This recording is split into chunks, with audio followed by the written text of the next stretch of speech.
if it can hold it. The Anker SOLIX. Hey everybody, Kyle here with Spicer Designs.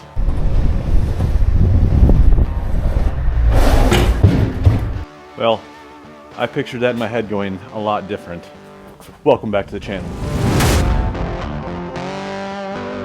So the idea was that all this firewood would fly out the back of the truck and stack itself right here in my firewood storage area, but didn't work out the way I thought it was going to. And this looks like a lot more work than I really feel like doing, so I know just who to call for this. Girls! Alright, come on over here. What are you guys, like the Capri Sun girls? Is that what you guys are? Yeah. Oh, okay. Of course we got the Keystone girl. Duh. Hop up. Oh, and shooter. And we get the little... No, you're not jumping up there. I have a sore finger, so I'm not going to be able to unload all these, so I need you guys' help. So you guys are going to hand them to Mommy, and then she's going to stack them, and I'm just going to take it easy, okay? I'm putting them over... Where am I putting them? Don't you remember where these were stacked? Yeah. Same. Okay. I only see one big log. All right, get to stacking. Do you guys want to eat dinner tonight? Yeah? Well, this firewood needs to get stacked, otherwise you're not eating dinner. Now, as most of you know, we have a log cabin, and we have 2 wood stoves, one on the main level and one in the basement. And they are really nice wood stoves. They put off quite a bit of heat, and we actually can get our house heated up pretty damn good with those things. Now, when we moved in, we had about a half a cord of firewood here that was dried and seasoned, ready to burn. We already burned through that, and I actually had to go pick up another face cord. This cost me 70 bucks just to finish up the last couple months of the burning season. Get the ones in front, you ding dong. Fine. Yeah, that only makes sense, doesn't it? Now, we have about 4 to 5 acres of woods on the property, and the last thing I want to be doing is buying firewood. And I have got a ton of firewood that is ready to split. So today we are going to get started on that, and I bought something to help me do it. Daddy, my fingers hurt. Well, your belly's going to hurt when you're sitting there watching all of us eat dinner tonight. Ow. Get to work. All right, let's take a walk to the woods here. I got all the fencing out of here. It's coming around. Future Woodyard. 2 buildings are cleared out. It's looking good. Here is our first pile. This is where I've been stockpiling everything. Probably not the greatest spot either because that's kind of a drainage swale. But I've got some maple. I got some cherry in there. Quite a bit of maple. But this is all obviously cut up and ready to start splitting. And you can see we got a couple more piles over here. I've got wood all over the place that needs to be cut up and split. And it's time to start stockpiling so it's ready to burn for next burning season or winter, whatever. All right, back into the wood yard. And holy it's all graded out. My new Woodyard expansion. The hole is filled in. A little spongy right now, so I'm gonna let that settle and dry out for a couple days, and I'll come back and fine tune it. And here in probably late spring, early summer, maybe sooner, I don't know, I am going to be rebuilding this entire embankment here because it is somewhat structural to the barn. I don't want this washing out anymore. So I think what I'm going to do is actually dig a foundation wall in with a couple of deadmans. Just make sure that all this soil stays in place and doesn't push out any further than it already has. Just get this looking a lot nicer. Now, being that this video is kind of about self-sufficiency, as most of you know, we just bought this property almost a year ago, and on our old property, damn it!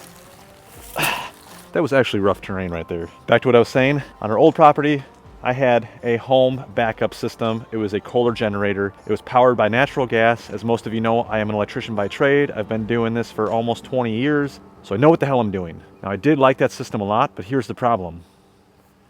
We have propane now.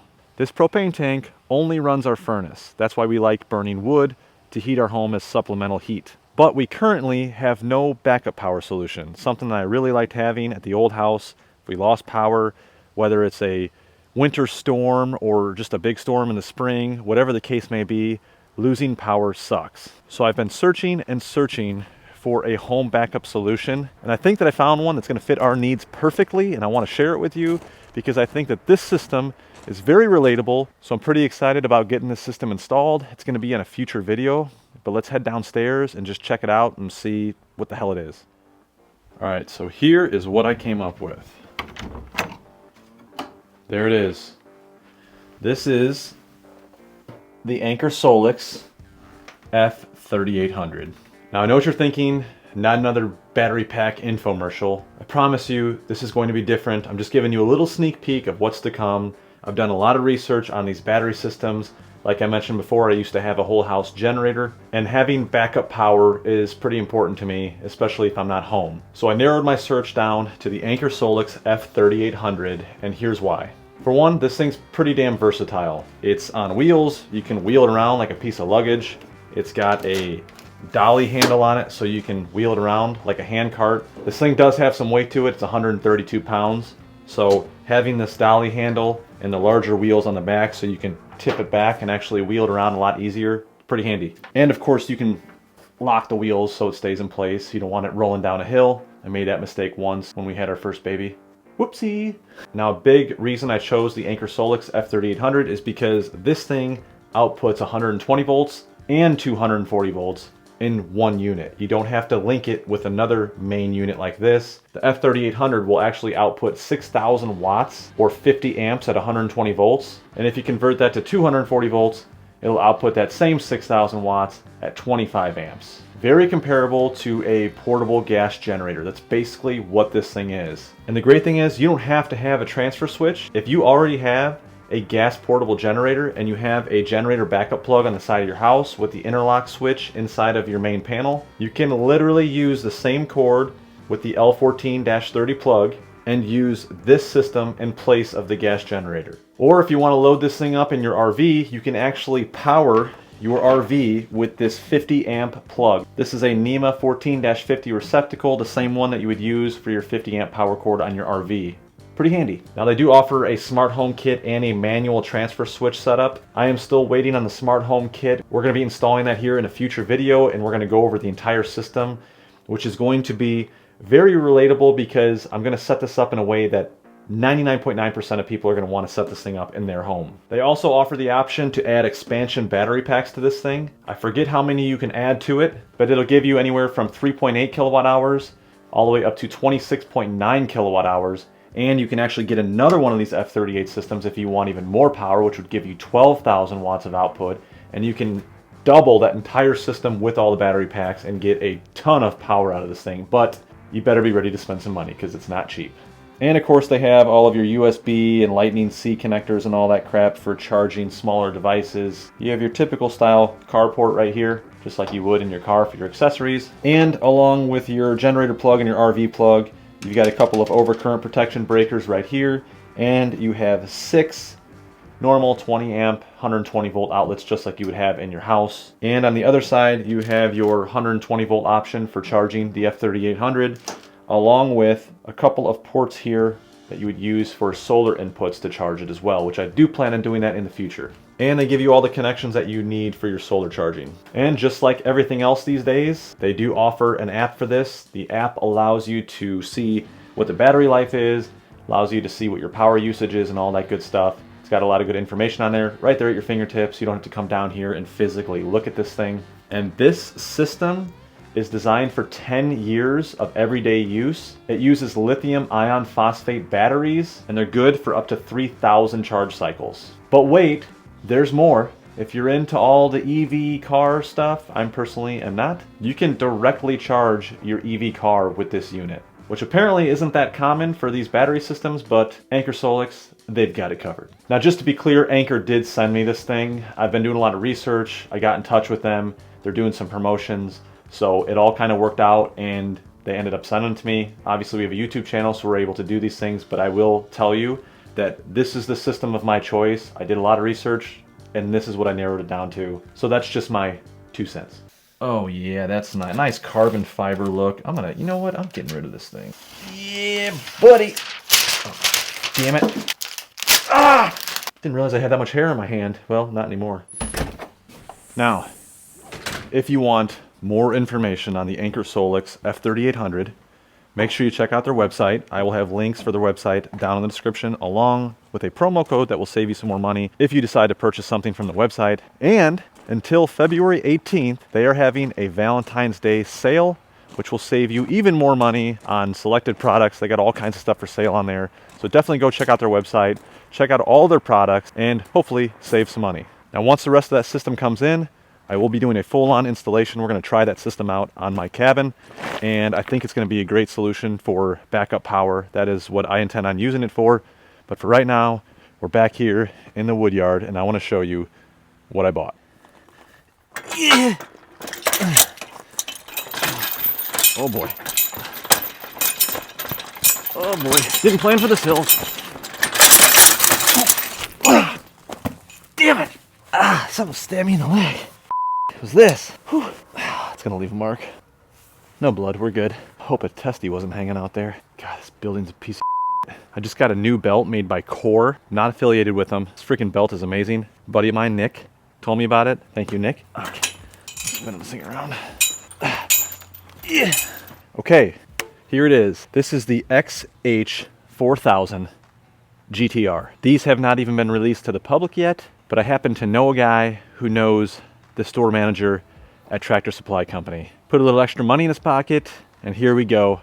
I got myself one. Now technically, you are gonna see this exact model on the website, and you may even see them lined up along the storefront, but he told me that no one's supposed to be able to buy them yet, so I guess maybe he was lying to me, I don't know.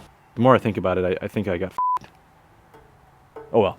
All kidding aside, it's the freaking Husky with a 209cc 7 horsepower Husky engine, which I find it very doubtful that Husky makes engines, so this is probably just some China knockoff.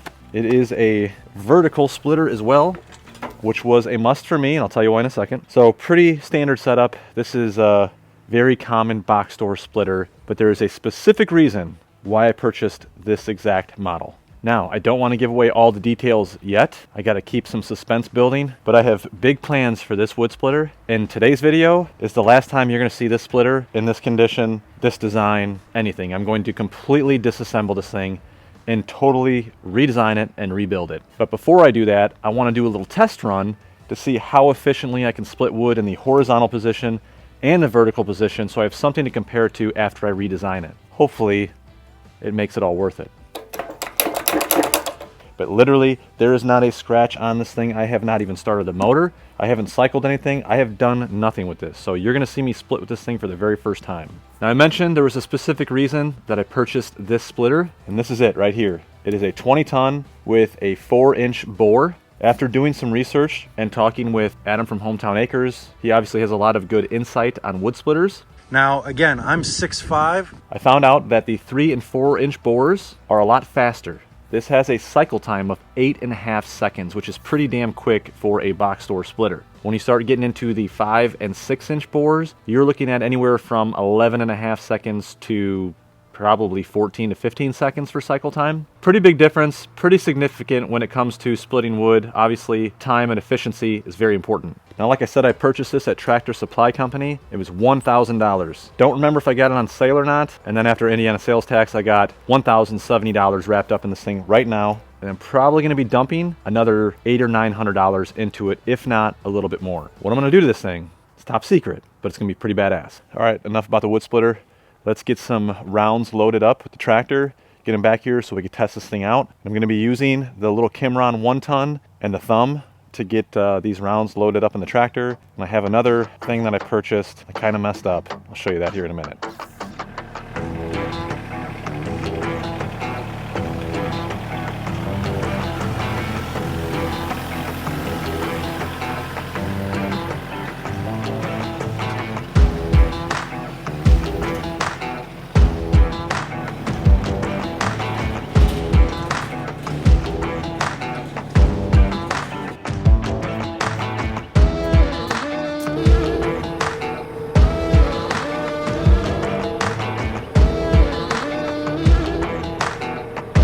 Alright, let's see if we can back up this massive 10 cubic foot trailer, dump trailer.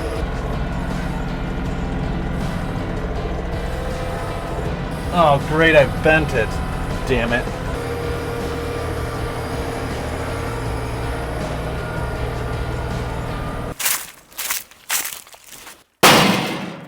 Not bad for $1,000. That'll buff out. So I think I was bamboozled. I thought it was 10 cubic yards. It was 10 cubic feet, but it is a dump trailer. And it's got a removable tailgate. Oh. Pretty light duty. I think it's exactly what we need for this job. All right, I'm gonna get the Kimron over here and we'll get loaded up.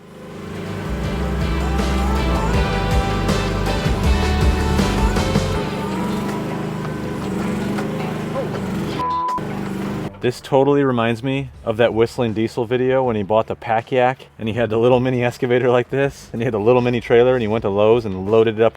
We are Japanese goblin. All right, here's the plan. We're gonna use the 1-ton Kimron to load up the 10 cubic foot trailer, dump trailer. And what I wanna do is I'm actually gonna copy the way that Adam from Hometown Acres, he did a video a long time ago where he was comparing his horizontal Easton made and his new vertical Easton made axis. You know, I'm 6'5", so that's not a problem for me. And what he did was he took 3 large rounds, 3 medium rounds, and 3 small rounds and split them in each one of the splitters just to get a comparison. We're gonna do something similar. Probably just gonna do 1 large round, maybe a couple medium, and a couple of small. We'll give that a whirl. Okay, let's see what we can do here.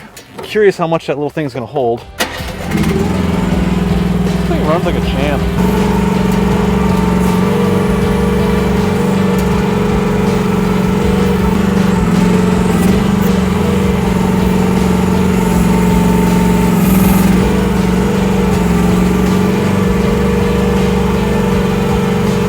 See if it can hold it. Ah, damn it. Well, that didn't go as planned. Maybe I'll try a softer approach next time.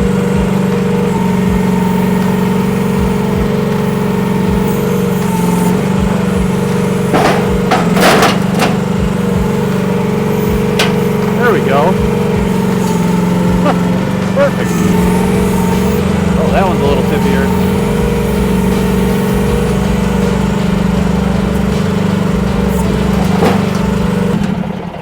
All right, I can grab the other ones by hand. I'm not a total Sally. Got some cherry, some maple, some flowering dogwood.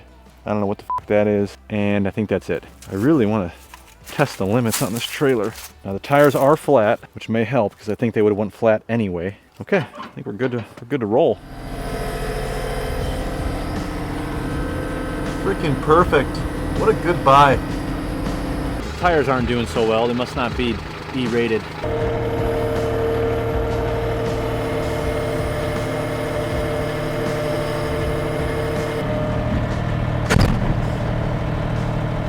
Huh.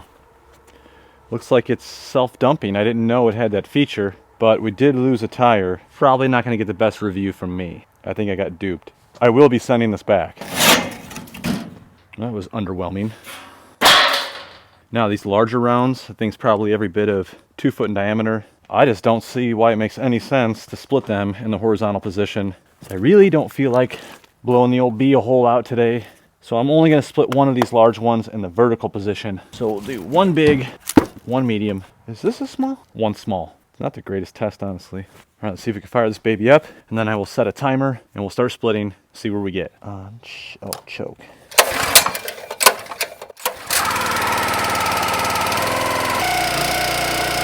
Pretty quick. How long the stroke is on that.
right, time.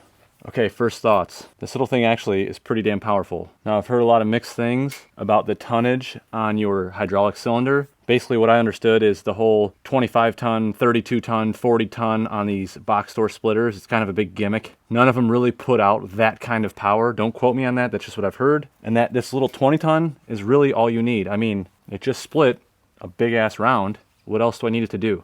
And the cycle time on this thing is actually pretty quick. I'm very, very happy with that. That was the main factor for me, was the cycle time. 8.5 seconds. That last big round that I just split was a piece of shit. I'm not even gonna use that. That's junk. It's full of insects and just rotted out. So let's flip it horizontal and split the rest of what we got and see how it does. I have a feeling I'm not gonna like this setup here. Okay, this is what makes sense to me. I need to figure out a workflow here in the Woodyard. It's obviously not done yet, but so what I'll do is I'll stop the timer once I started that larger round, and we'll just use that time.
Oh, hello. All right, so there you have it. There are our times running it vertical and horizontal. It's not the greatest test. Obviously, it'd be nice to run a lot more wood through it so we can get a really good comparison. But I think what I plan on doing to this thing is gonna blow it out of the water anyway. Running it vertical kind of sucks because you're squatting down the whole time like you're taking it. And running it horizontal definitely sucks because there's no catch on the side, which I could easily fabricate something. But the fact that you have to lift it all up and set it up here is a total pain. It's not something that I want to do. Now I promise you, you're going to want to see what I'm going to do to this thing. It's going to take a little bit of time to do it. It's probably going to be a 2-part series to get it rebuilt. And I think after what I do to this thing, a lot of you watching are going to be very interested in one of these machines. So if you want to see that project, make sure you subscribe and follow along. If you enjoyed this video, please hit that like button and make sure you go check out the Anker SOLIX Valentine's Day sale. They have a lot of good offers right now, a lot of great products that might fit your exact needs. So make sure you check it out. Again, links in the description. Thanks for watching. See you in the next one. I think I have more footage of that stupid fucking trailer than I do of anything. For anyone that doesn't know, the trailer thing was a joke. I found this thing in the woods in the back of my property when we bought the house. It's just a piece of shit. Show you a quick look at the woodshed here. So I got it all cleared out. Just some scrap wire that I could use later on. I have nowhere else to put it. But quite a bit of room in here. Nice concrete. I think I'm gonna throw some 2x4s on the concrete to stack the wood. There used to be some dividers over there. Like I said, it was a dog kennel, but I removed all those. So now we have way more room for activities. And I think I'm gonna keep the splitter right in here as well. This is the stupid shit I do to give you guys a laugh. I'll use freaking tie wire. I don't give a shit. Oh, come on. Are you shitting me? It's like ASMR, right? Well, they're really into that. Well, I whoop your butt. If you have a chance, can you grab me a Keystone? You just almost hit your sister in the head with the lawn. Having fun watching us? Yeah, pick up this pile. Don't reach over. Shooter, shut up.